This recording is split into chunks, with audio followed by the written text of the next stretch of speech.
Thank you for doing this. My pleasure, man. Yeah. I'm not sure what they told you about our podcast, but it's about your journey in the music industry and how you got to where you are today. Cool. Yeah. Is it cool if we talk? You're in a band called Elephant Revival, right? Or were? Yeah, technically we're still a band, but we played our last show May of 2018. Oh, okay. Do you mind if we get into that? Because I just want to talk. We'll talk about your whole like music journey. I don't know if that's cool to chat about. Yeah, that's cool, man. Okay. Yeah. Sometimes people don't want to discuss their past bands or whatever. Cool. Thanks for doing this, Daniel. I appreciate it.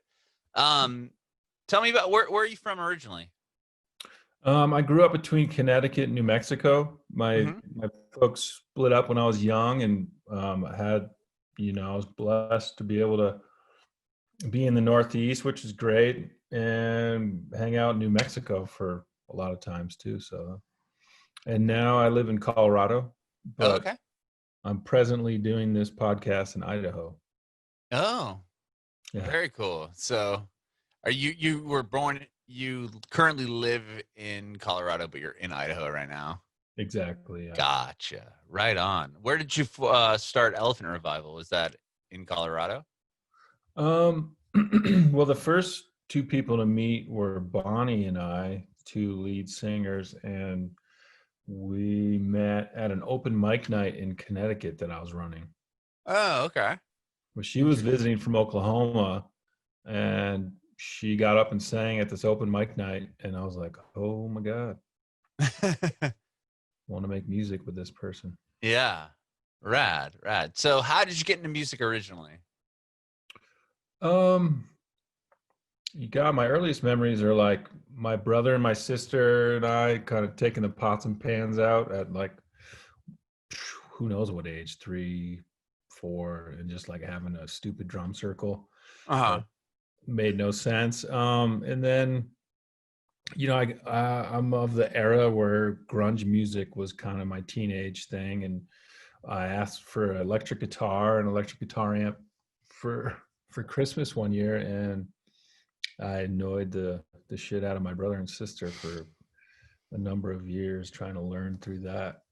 So yeah, like I've always been into music. My dad had a sweet record collection of like pop music and psychedelia of the 60s and 70s and rock and country. And I got into hip hop and pop music when I was, in my teens, and started writing songs when I was in junior high, about like whatever crush I had.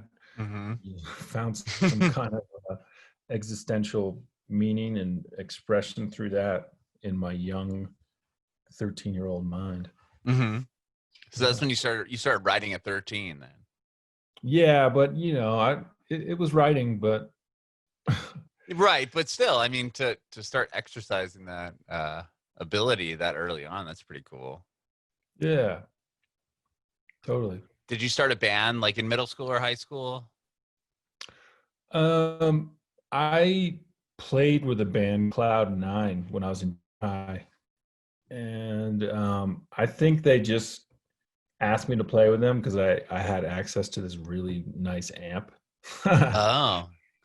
So like the lead singer would plug into my amp and I'd plug into his shitty one. So, that was kind of my start. But then in high school, yeah, I played in a couple, and then throughout college, I played in a couple bands and started running an open mic night.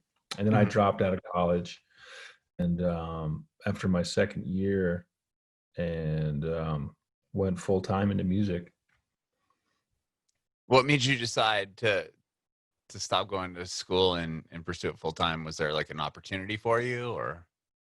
Well, a couple of things. I was basically majoring in poetry. I was like the only thing I could like find any worth in the college I was going to was this poetry professor, and it was the only thing that inspired me. And I was like, man, I could just basically go down every day and get a croissant and a coffee and learn poetry rather than spending 20 grand a year on some piece of paper that I'll eventually get. And then I was also taking this jazz history class. And I remember during the class, I got up we were watching the Ken Burns documentary, and I was like, fuck, man, I need to be a musician. This is my calling. Mhm. And so I got up in the middle of the class. I went up to the professor and I was like, I'm supposed to be a musician. I'm like, I'm going to drop out right here, right now. Oh And my gosh. he turned to me and went, if you're going to do it, do it. So And he didn't stop you. Yeah. he didn't stop me because he was a professional musician too. He played like the Northeast circuits his whole life. He was like 80 years old and played Hmm. jazz piano. So he knew the passion part of it. Hmm. I left that class, packed up my dorm room, and I left. Where'd you go from there? I moved back in with my mom and started working at this music club called Station 58, Okay. where I eventually met Bonnie from Elephant Revival. Oh, and that's where you were doing the open mic night? Yeah. Oh, okay. And then you start Elephant Revival, and then from there, what was the next thing that you guys did? We did the typical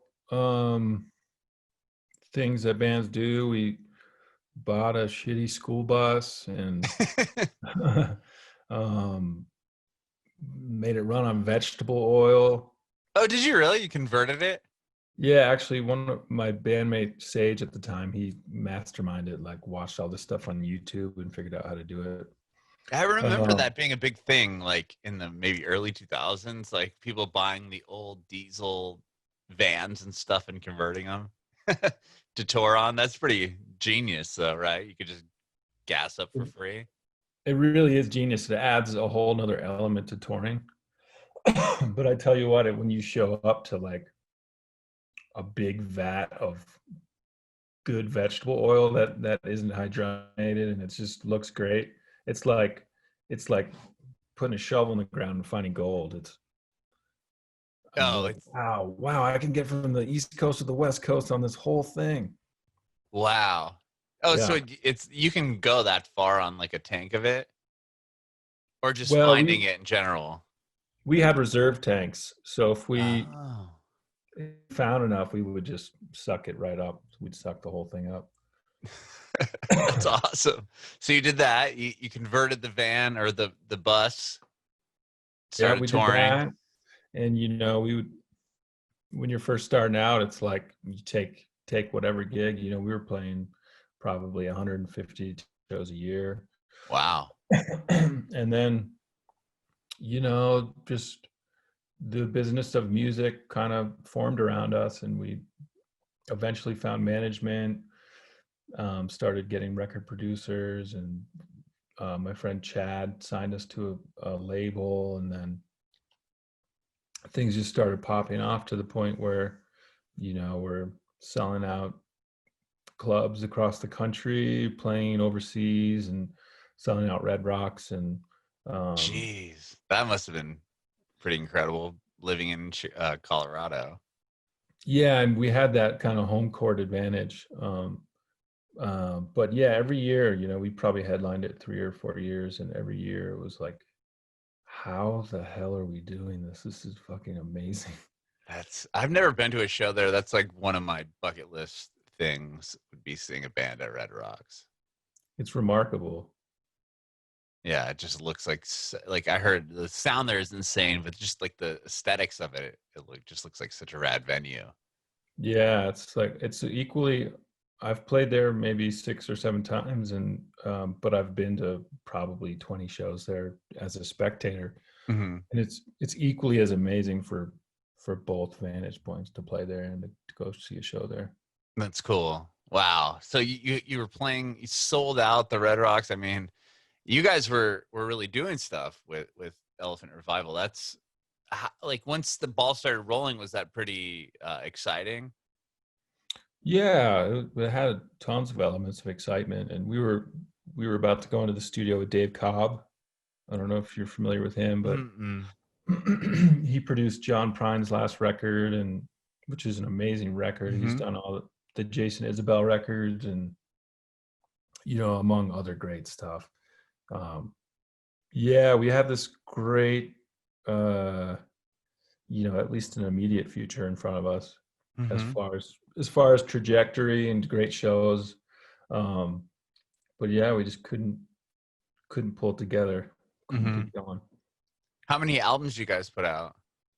I think we put 6 out. Oh, wow. Yeah. Okay. 6 records. And then what made you decide you guys just kind of fizzled out and you decided to go solo? Um, yeah, I've always wanted to go, like, every single person in the band has always aspired to also do a solo record. Oh, okay. Because it was pretty democratic, and there's so many beautiful things about being in a band and being democratic, but there's always that yearning to like get more material of yours out. Mm-hmm. Um, so I always wanted to do some solo stuff. It's just the circumstances that led to the dissolvement of Elephant Revival was also entangled with the fact that I was in a romantic relationship with the other lead singer, Mm-hmm. and that also dissolved. Oh, So right. it's a bit of a Fleetwood Mac-ish Sure. type thing. Situation. Yeah. Yeah.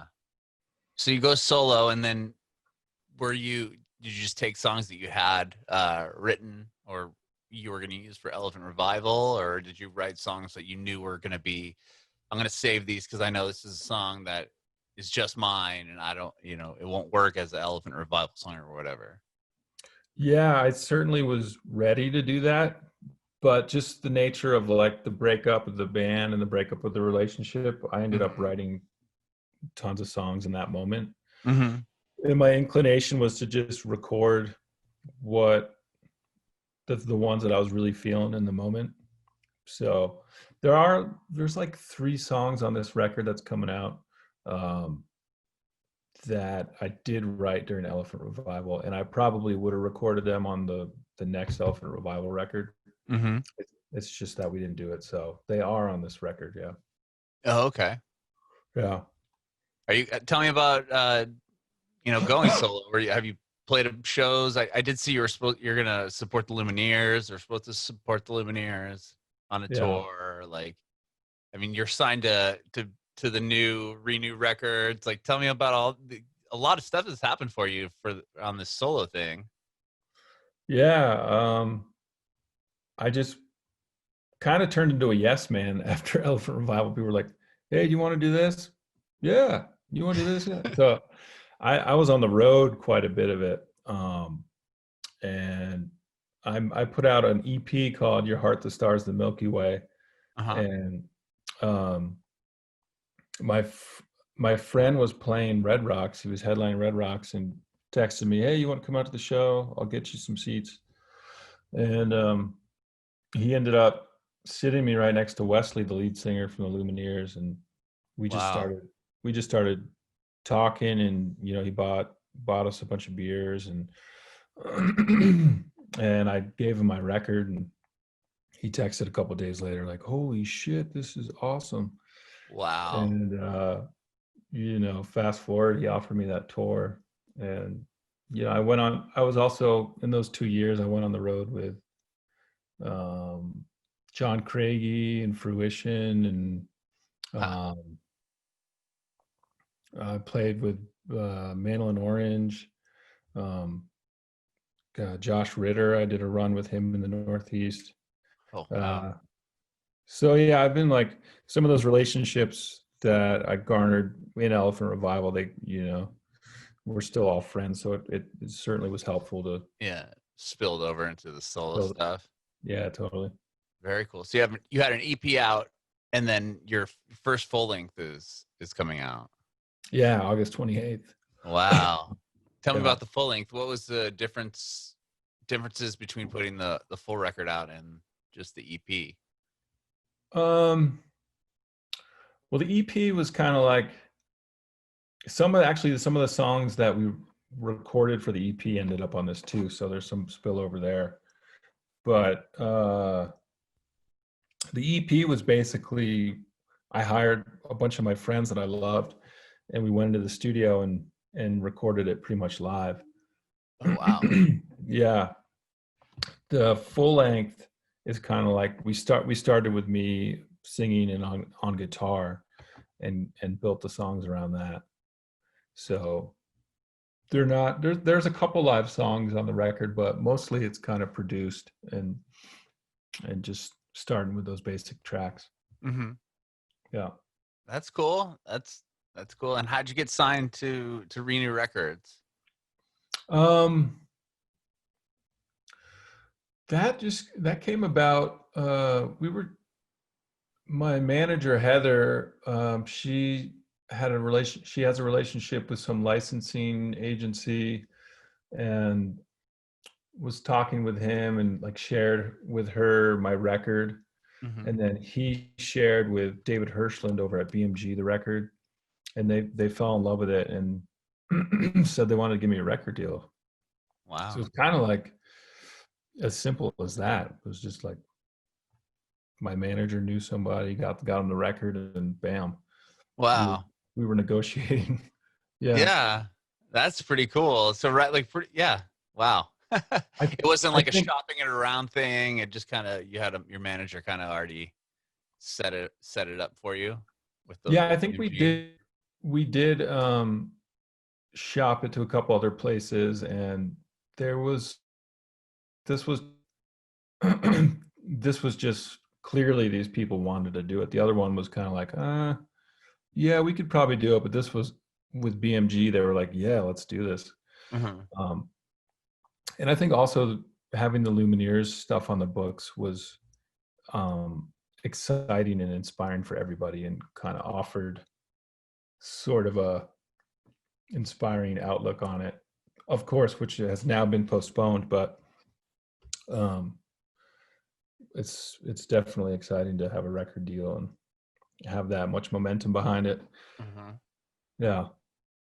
Is it going to be weird putting the record out next month with the whole quarantine situation kind of still happening? It's weird because usually you put a record out and you tour behind it. Mm-hmm. So I don't think there's going to be much of that, but I think it's beautiful in the sense that people could really use new music. I mean, like Gillian Welch just put out a record. I'm like so grateful that I have some new stuff to listen to despite the times that we're in. And I think it sounds cliche, but the times that we're in kind of need some new stuff, some inspiration, some like different stuff. So I'm happy to be contributing some new music out to the world, or to whoever's going to listen to it, you know? Yeah. I noticed you were doing some live streams and stuff. Do you enjoy that, or are you going to be doing more of those to support the record when it comes out? Yeah, I'll definitely be doing some more of that. I do enjoy it, and I've enjoyed it a lot. There's been like maybe one or two times where I've started one and I've been like, oh man, this is weird. I just like played one song and then got off really quick. Oh, I just turned it off. People are like, where'd you go? Yeah, it must be weird not being able to like read the room, so to speak, since people are just sitting there watching on their phone or their computer.